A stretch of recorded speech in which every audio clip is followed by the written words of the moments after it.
Docteur, pouvez-vous nous dire les stratégies de traitement dont vous disposez?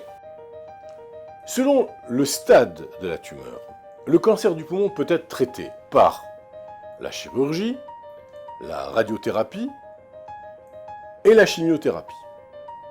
Chaque stratégie pouvant être utilisée seule ou en association avec une autre.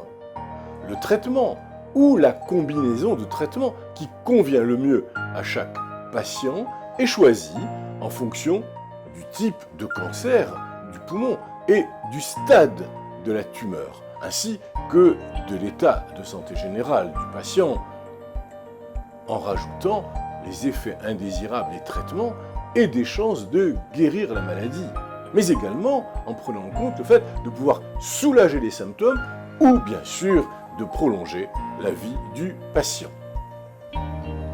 Le traitement chirurgical convient seulement lorsque la tumeur cancéreuse est de petite taille et bien circonscrite à un seul poumon, à condition que l'autre poumon soit suffisamment sain pour assurer la fonction pulmonaire à lui seul, bien entendu.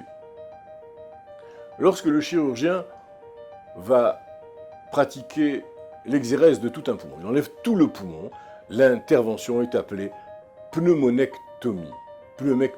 Et lorsqu'il enlève une partie seulement du poumon, on parle de lobectomie. C'est pendant l'intervention chirurgicale que le médecin décidera de l'étendue de l'exérèse pulmonaire.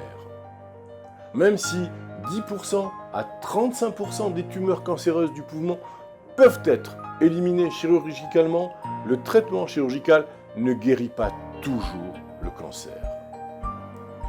La chirurgie est recommandée seulement pour les personnes dont l'état de santé est bon et qui ne présentent aucun signe de métastase. En présence d'un trouble cardiaque ou d'un autre trouble pulmonaire grave, la chirurgie n'est pas une bonne option. La radiothérapie permet, elle, de traiter le cancer du poumon qui a envahi d'autres tissus ou qui siège trop près de la trachée.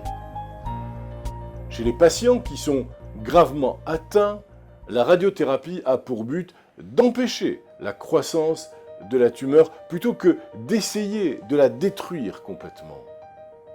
La radiothérapie peut aider à maîtriser la douleur osseuse, peut aider également à maîtriser le syndrome de compression de la veine cave supérieure et la compression des nerfs dans la moelle épinière.